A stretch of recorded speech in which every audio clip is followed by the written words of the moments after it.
నమస్తే welcome to our channel. Andhra Pradesh మాజీ ముఖ్యమంత్రి వైఎస్ జగన్మోహన్ రెడ్డి ఓ కీలక నిర్ణయం తీసుకున్నారంట. మరి కూటమి ప్రభుత్వం అధికారంలోకి వచ్చినప్పటి నుంచి కూడా కూటమిలో చిచ్చుపెట్టి చర్యలు చేశారు. కానీ ఆ ఏమీ కూడా సఫలీకృతం కాకపోవడంతో ఓ కీలక నిర్ణయం అయితే తీసుకున్నట్లు తెలుస్తుంది. అసలు ఆ నిర్ణయం ఏంటి తెలుసుకునే ప్రయత్నం చేద్దాం. దీన్ని పూర్తిగా విశ్లేషించడానికి మనతో పాటుగా ఉన్నారు పొలిటికల్ అనలిస్ట్ కట్టా కార్తిక్ గారు. నమస్తే అండి కార్తిక్ గారు. నమస్తే శ్రావణి. భారత మాతాకి జై. సార్, కూటమి ప్రభుత్వం ఏర్పడిన తర్వాత నుంచి అంతకు ముందు కూడా ఎన్నికల టైంలో కూడా జగన్మోహన్ రెడ్డి కూటమిలో చిచ్చు పెట్టే ప్రయత్నాలు చేశారు.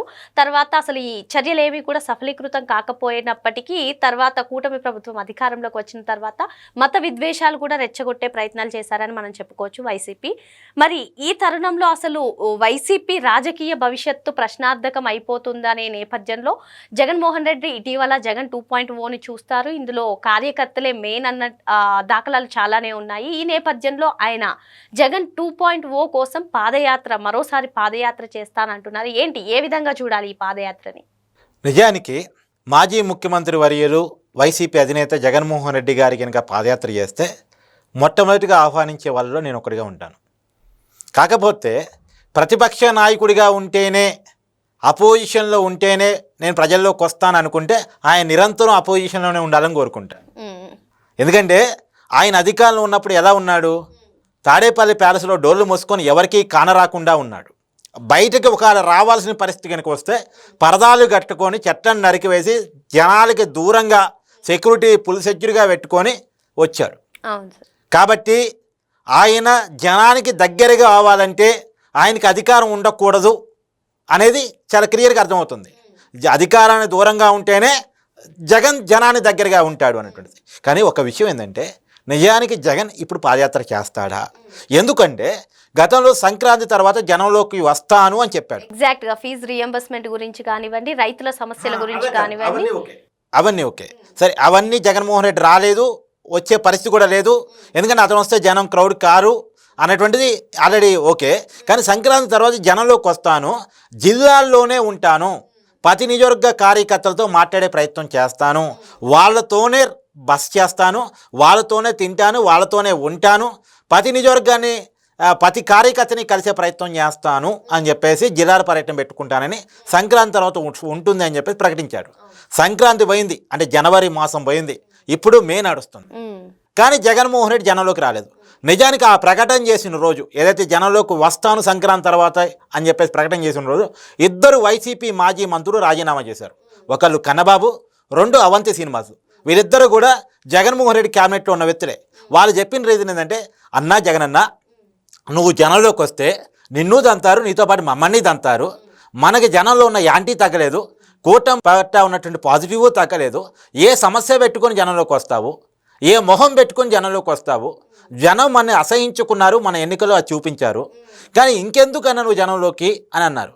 ఆ భయంతో, ఆ రాజీనామా భయంతో జగన్మోహన్ రెడ్డికి అర్థమైంది, జనంలో పోతే జనం రారు, రిసీవ్ చేసుకోరు, నన్ను రిసీవ్ చేసుకునే కార్యకర్తలు నాయకుడు కూడా లేరు అని అర్థమైన తర్వాత అడపా తన ప్యాలెస్లో కొద్దిపాటి కార్యకర్తలతో మీటింగ్ పెట్టుకోవటము, లేదు అంటే మీడియా ముందుకు వచ్చి ప్రెస్ మీట్ పెట్టడం, గతంలో ఎప్పుడూ లేదు మీడియా ముందుకు రావటం, మీడియా ముందుకు వచ్చి ప్రెస్ మీట్ పెట్టడం, ఇలా చేస్తున్నాడు తప్ప జనంలోకి వచ్చేటువంటి డేర్ చేయట్లేదు. ఎప్పుడన్నా ఎక్కడన్నా ఏదన్నా శవం కనపడితే మాత్రం ఆ శవాల కాడికి మాత్రం పోతున్నాడు. ఎందుకంటే ఆయనకు అచ్చొచ్చిన జాబ్ అది. ఎందుకంటే ఆయన రాజకీయ ప్రస్థానమే రాజశేఖర్ రెడ్డి గారి మరణం తర్వాత ఆ రాజశేఖర్ రెడ్డి గారి శవాన్ని అడ్డం పెట్టుకొని చేశాడు. అంటే సానుభూతి పొందే ప్రయత్నం. మా నాన్న చనిపోయారు, తండ్రి లేని బిడ్డని, రాజశేఖర్ రెడ్డి గారి ఆశయాలు ముందుకు తీసుకుపోవాలనుకుంటున్నాను, నా మీద వీళ్ళు కేసులు పెట్టారు, నేను సంపాదించుకోవడం తప్పన్నారు, తండ్రి లేని బిడ్డ సంపాదించుకోకూడదా, నేను పెద్దగా ఎక్కువ సంపాదించుకున్నానా, 1,00,000 కోట్లు మాత్రమే కదా, నా మీద 20 CBI ED కేసులు పెడతారా, నన్ను జైలుకి పంపిస్తారా, ఏనా మా తండ్రి ఉన్నప్పుడు సంపాదించుకున్నాను, మా తండ్రి మాత్రం సంపాదించుకుని ఒక్కనే తప్పు చేశానా అని చెప్పేసి ఏదో ఏడ్చే ప్రయత్నం చేశాడు. తల్లిని రోడ్డు మీదకి పంపించాడు, చెల్లిని రోడ్డు మీదకి పంపించాడు. ఈయన జైల్లో ఉన్నప్పుడు వాళ్ళు రోడ్డు మీదకి వచ్చి అడవటం, ఇవన్నీ కలిసి వచ్చి ఒక సానుభూతి క్రియేట్ అయింది. అంటే ఆయనకి అచ్చి వచ్చింది, అక్కడ ఆయన రాజశేఖర్ రెడ్డి గారు సానుభూతి అనేది అచ్చి వచ్చింది. సార్, మీరు చెప్పినట్టుగానే 2019లో ఒక్క ఛాన్స్ అంటూ అధికారంలోకి వచ్చి అక్కడికి వస్తాను. ఫస్ట్ 2014 దాకా వస్తాం. 2014లో అయితే అమ్మని, చెల్లిని, నాన్న సెంటిమెంట్ని వాడుకొని 67 స్థానాలతో అపోజిషన్ లీడర్ అయ్యాడు. 2019కి వచ్చేసరికి ఇప్పుడు నాన్న చావు చాలా దూరం అయింది, మళ్ళీ సానుభూతి కావాలంటే ఏం చెయ్యాలి అన్నది అయ్యి వచ్చిన తర్వాత ఈసారి బాబాయ్ కనపడ్డాడు. బాబాయిని వేసారు, గుండెపోటు అన్నారు, తర్వాత చంద్రబాబు నాయుడు ఎంపించింది అన్నారు, నానా రకాల అబద్ధాలు చెప్పి నమ్మించే ప్రయత్నం చేశారు. అబద్ధాలను నేను ఎందుకు చెప్తున్నా అంటామా, నేను చెప్పట్లేదు, ఇప్పుడు సిబిఐ కేసు చెప్తుంది. ఇప్పుడు సిబిఐ ఎవరిని విచారిస్తుంది, ఎవరిని నిందితుడిగా చేర్చింది? వైఎస్ అవినాష్ రెడ్డిని కాదా? ఈవెందో వైఎస్ వివేకానందరెడ్డి కూతురు ఎవరిని ఆరోపిస్తుంది? అవినాష్ రెడ్డిని, ఆ వెనకాల ఉన్న జగన్మోహన్ రెడ్డిని కదా, వైఎస్ సునీతారెడ్డి ఆమె ఆరోపిస్తా న్యాయ పోరాటం చేస్తూ ఉంది. మా తండ్రి హత్య కేసులో న్యాయం జరగాలని చెప్పేసి జగన్మోహన్ రెడ్డి మీద పోరాటం చేస్తూ ఉంది. ఈవెందో అప్పట్లో సానుభూతి తీసుకొచ్చిన షర్మిల కూడా జగన్మోహన్ రెడ్డికి వ్యతిరేకంగా ఫైట్ చేస్తాం. సునీతకు కూడా ప్రాణహాని ఉందని ఆమె చెప్పడం జరిగింది. ఎవరికైనా ఉంటుందమ్మా, తండ్రికే ఉన్నప్పుడు, బాబాయికే ఉన్నప్పుడు చెల్లెలు మాత్రం మినహాయింపు ఉంటారా చెప్పు? అది అక్కడ వైఎస్ షర్మిల, వైఎస్ సునీత, వైఎస్ విజయమ్మ, జగన్మోహన్ రెడ్డి తన అధికారం కోసం ఎవరికైనా హాని తనిపెట్టే మనసత్వం అనేటువంటిది గత రికార్డు చెప్తున్నమాట. ఆయనకి శవం అనేటువంటిది అచ్చొచ్చిన విషయం. కాబట్టి 2019 ఎన్నికల్లో వైఎస్ వివేకానందరెడ్డి గారి మరణాన్ని అడ్డు పెట్టుకొని సానుభూతి పొంది అప్పట్లో కొన్ని డ్రామాలు కూడా కోడికత్తని అదని ఇదని రకాల హామీలని ఇచ్చేసి మొత్తానికైతే అధికారంలోకి వచ్చాడు. ఒక ఛాన్స్ నువ్వు అన్నట్టు చెప్పేసి అధికారంలోకి వచ్చాడు. వచ్చిన తర్వాత ఈ ఒక్క ఛాన్స్తో వచ్చినోడు ఒక్కసారితో చార్ల స్వామి ఇక మనకొద్దు అని చెప్పేసి మొన్నటి ఎన్నికల్లో దారుణమైన ఓటమిని, అంటే 2019లో జగన్మోహన్ రెడ్డి ఒక్క ఛాన్స్ అన్నప్పుడు 151 సీట్లు ఇచ్చిన ప్రజలు మొన్న ఎన్నికల్లో మాత్రం అధికారాన్ని తీసేయడం పక్కన పెట్టేస్తే అసలు అపోజిషన్ లీడర్ కూడా కాకుండా కేవలం 11 స్థానాలకే పరిమితం చేశారు. అయినా కూడా ఇప్పుడు జగన్మోహన్ రెడ్డి ఒక 3 ఏళ్ళు కళ్ళు మూసుకోండి, తర్వాత మనమే అధికారంలోకి వస్తాము, 30 ఏళ్ళు మనము రాజకీయాల్లో ఉంటాము, ఇటువంటి వ్యాఖ్యలన్నింటినీ కూడా ఏ విధంగా చూడాలని? అంటే జగన్మోహన్ రెడ్డి గారి తర్వాత అంటే ఓటమి తర్వాత తను కళ్ళు మూసుకొని రివ్యూ చేసుకున్నాడు. అప్పుడు 2019లో అధికారం వచ్చింది. ఏం జరిగితే అధికారం వచ్చింది? 2014లో అపోజిషన్ లీడర్ కావడానికి రాజశేఖర రెడ్డి గారి మరణం కారణం, 2019లో ముఖ్యమంత్రి కావడానికి వివేకానంద రెడ్డి గారి మరణం కారణం, 2024లో ప్రధానమైనటువంటి ఎవరు మరణం, తమ కుటుంబంలో ఎవరు మరణం లేకపోవడం వల్ల నాకు అధికారం రాలేదు అని చెప్పేసి ఆలోచించుకున్నాడు. సో శవం దొరికినప్పుడల్లా రాజకీయం చేస్తే నేను అధికారంలో రావచ్చు అని జగన్మోహన్ రెడ్డి గారు ఇప్పుడు అదే ఆశపడుతున్నారు. అందుకని జగన్మోహన్ రెడ్డి గారు ఎప్పుడన్నా బయటకు వచ్చారు అంటే అక్కడేదో శవం కోసం వచ్చారని మనం అర్థం చేసుకోవాలి, శవ రాజకీయం కోసం వచ్చారని అర్థం చేసుకోవాలి. ఆ ప్రజా సమస్యల కోసం రాకపోతే బాగోదు కాబట్టి అడపా వస్తున్నారు. వచ్చినా ఎవరైనా రిసీవ్ చేసుకుంటున్నారా? ఎగ్జాంపుల్ గుంటూరు మిర్చి యార్డ్ దగ్గరికి వచ్చారు తల్లి, గుంటూరు మిర్చి యార్డ్ దగ్గరికి వచ్చి రైతుని పరామర్శించారు. ఎవరన్నా రైతులు జగన్మోహన్ రెడ్డి గారితో మాట్లాడారా? రైతులంతా వెళ్ళిపోయారు జగన్మోహన్ రెడ్డి వచ్చినప్పుడు. పైగా జగన్మోహన్ రెడ్డి గారు ఆయన టీం అక్కడ నుంచి వెళ్ళిపోయిన తర్వాత మా మిర్చి బత్తాలు దొంగతనం చేసుకొని పోయారని కేసులు పెట్టారు రైతులు. ఆ పరిస్థితి ఉంది. ఇప్పుడు ఎంత కసిగా జనాలు ఉన్నారంటే మొన్న గుంటూరు కృష్ణా పట్టభద్రుల ఎమ్మెల్సీ ఎన్నికలు జరిగాయి. ఈయన గుంటూరు మిర్చి యార్డ్ సందర్శన టైంలోనే వాస్తవానికి అక్కడ కమ్యూనిస్టులకు బలం ఉంటుంది పట్టభద్రుల ఎమ్మెల్సీ స్థానాల్లో. అక్కడ లక్ష్మణరావు గారు వరుసగా గెలిచే క్యాండిడేట్. కూటమి అనుకుంది ఆడ కమ్యూనిస్టు ఓట్లు ఎక్కువ పట్టభద్రులకి, సరే మనం గెలవాలి అని ప్రయత్నం చేసింది. కానీ జగన్మోహన్ రెడ్డి ఎప్పుడైతే గుంటూరు పర్యటన పెట్టుకొని మిర్చి యార్డ్కి వెళ్ళాడో ఆయనకు కూటమికి కలిసి వచ్చింది. అంటే అదే జగన్ లక్ష్మణరావుకి సపోర్ట్ చేశాడు డైరెక్ట్గా. సో నిలబడే ధైర్యం బలము లేక కమ్యూనిస్ట్ అభ్యర్థి లక్ష్మణరావుకి సపోర్ట్ చేశాడు. అది కూటమికి నెత్తి మీద పాలు పోసినట్టయింది. జనం కసిగా జగన్మోహన్ రెడ్డి మద్దతు ఇచ్చిన పాపానికి లక్ష్మణరావుని భారీగా ఓడించారు. అక్కడ కూటమి అభ్యర్థి ఆలపాటి రాజాని బలంగా గెలిపించారు. ఎంత అంటే ఈ దేశంలో ఎమ్మెల్సీ ఎన్నికల్లో ఎప్పుడూ ఎక్కడా కని విని ఎరగని మెజార్టీ 80,000 మెజార్టీతోటి పట్టభద్రులు కూటమి అభ్యర్థి ఆలపాటి రాజాని గెలిపించడం జరిగింది. అంటే జగన్ మీద జనాలు ఎంత కసిగా ఇప్పటికీ ఉన్నారు అనడానికి ఒక ఉదాహరణ. మొన్న సార్వత్రిక ఎన్నికల్లో జరిగిన ఓటింగ్ కంటే కూడా అప్పుడు వచ్చిన మెజార్టీ కంటే కూడా మొన్న కృష్ణా గుంటూరు పట్టభద్రుల ఎమ్మెల్సీ ఎన్నికల్లో వచ్చిన మెజార్టీ చాలా ఎక్కువ. అంటే సహజంగా ప్రభుత్వాలకు వ్యతిరేకత రావాలి, కానీ అనుకూలత ఎక్కువ ఉంది.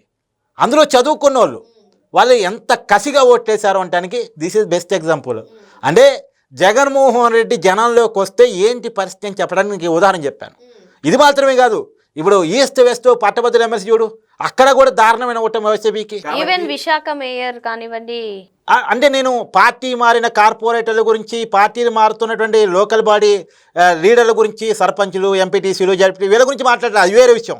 అది పార్టీ మారుతున్న వైసీపీ నాయకుల గురించి మాట్లాడలేదు. అసలు జగన్మోహన్ రెడ్డితో ఎవరు ఉండలేకపోతున్నారు. A2గా జైలు జీవితాన్ని గడిపినటువంటి విజయసాయి రెడ్డితో సహా జగన్మోహన్ రెడ్డితో కలిసి నడవటానికి ఇవాళ ఎవరు ఇష్టపడట్లేదు. ఎందుకంటే జగన్మోహన్ రెడ్డి అంటే ఒక నమ్మకాన్ని కోల్పోయిన వ్యక్తి, విశ్వాసం లేనటువంటి వ్యక్తి. నమ్మక ఘాతకానికి ఒక ఎగ్జాంపుల్ చెప్పాలంటే, ఒక నరరూపం ఇవ్వాలంటే అది జగన్మోహన్ రెడ్డి అని అమ్మ, చెల్లి, పక్కనే జైలు జీవితాన్ని తోడుగా గడిపినటువంటి విజయసాయిరెడ్డి జగన్మోహన్ రెడ్డి కోసం మొట్టమొదట్లో కాంగ్రెస్ పార్టీ రాష్ట్రంలో కేంద్రంలో అధికారంలో ఉన్నప్పుడు కూడా రాజీనామాలు చేసిన వ్యక్తులు, ఆయన బంధువులైన బాలినేని శ్రీనివాసరెడ్డి, వీళ్ళందరూ కూడా ఏకగ్రీవంగా తీర్మానం చేసి చెప్తున్న విషయం ఏంటంటే జగన్మోహన్ రెడ్డితో ఎవరు కలిసి నడిస్తే వాళ్ళు కేరికతం దుకాణం బంద్. కాబట్టి దయచేసి జగన్మోహన్ రెడ్డి గారికి దూరంగా ఉండండి అనేటువంటిది అందరూ చెప్తున్న మాట. సహజంగా కొన్ని జెనెటిక్స్ లోపాలు ఉంటాయి, అంటే పుట్టుకతో వచ్చే లోపాలు, వాటికి ఇప్పటివరకు మందు కనిపెట్టలేదు. ఈ జగన్మోహన్ రెడ్డి గారికి జెనెటిక్స్గా కొన్ని లోపాలు వచ్చాయి. ఏంటి? ఓరవలేనితనం, డబ్బు అంటే విపరీతమైన పిచ్చి, తర్వాత అంటే శవాల మీద పేరాలేరుకునే తనం, ఇలాంటి కొన్ని లక్షణాలు ఏవైతే ఉన్నాయో దానికి వ్యాధికి ఇంకో పేరు అంటూ పెట్టలేదు చెప్పడానికమ్మా. ఆ లక్షణాలు వచ్చింది, దానికి మందు లేదు. కాబట్టి ఇలాంటి వాళ్ళకి దూరంగా ఉంటే మంచిది, ఎందుకంటే మందు లేదు కాబట్టి దూరంగా నివారణ మాత్రమే మార్గం. కాబట్టి జగన్మోహన్ రెడ్డి గారు ఇలా పాదయాత్ర చేస్తే, ఒకవేళ నిజంగా పాదయాత్ర కనుక చేస్తే నేనైతే ఆహ్వానిస్తాను. ఆయన జనంలోకి రావాలి, జనం ఎలా బాగుపడుతున్నారో చూడాలి, అమరావతి ఎలా డెవలప్ అవుతుంది, వైజాగ్లో ఎలా కంపెనీలు వస్తున్నాయి, ఎంతమంది పిల్లగాళ్ళకి ఉద్యోగాలు వచ్చాయి, ఆ ఉద్యోగాలు వచ్చి వాళ్ళు ఎంత సంపాదిస్తున్నారు, అభివృద్ధి అంటే ఏంటి, రాష్ట్రం అంటే ఏంటి, పరిపాలన అంటే ఏంటి, ఏం చేయాలి ఏం చేయకూడదు అనేది జగన్మోహన్ రెడ్డి గారు తెలుసుకోవాలంటే ఖచ్చితంగా జనంలోకి రావాలి. బెంగళూరు ప్యాలెస్తో తాడేపల్లి ప్యాలెస్తో మానేసి జనంలోకి గనక నిజంగా ఆయన వస్తే ఆహ్వానించే వాళ్ళు నేను మొట్టమొదటిగా ఉంటా. మరి పాదయాత్ర చేసినా ఇంకే యాత్ర చేసినా జగన్మోహన్ రెడ్డిని ప్రజలు ఆదరించరని, కాకపోతే ప్రతిపక్ష నాయకుడిగా కాకుండా మామూలుగా జగన్మోహన్ రెడ్డి వచ్చి పాదయాత్ర చేసి అసలు ఆంధ్రప్రదేశ్లో ఎటువంటి అభివృద్ధి జరుగుతుందో చూడాలని చెప్పి సార్ కోరుకుంటున్నాను. Thank you sir.